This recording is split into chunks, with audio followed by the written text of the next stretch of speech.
22 जनवरी को मंदिर की ओपनिंग है।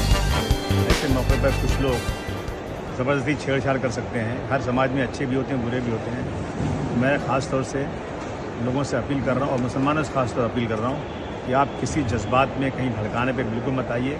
माहौल बना कर रखिए, नहीं तो नुकसान आप अपना ही होने वाला है। आपने कहीं पत्थर चलाया तो गोली चलने वाली है।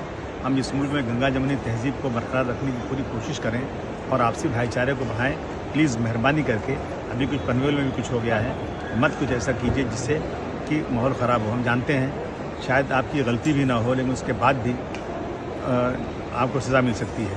तो माहौल बनाए रखिए, लॉ एंड ऑर्डर की सिचुएशन ख़राब ना होने पाए, ये मेरी गुजारिश है। मैं अबू आसिम आज़मी आपसे विनंती और दरख्वास्त कर रहा हूँ।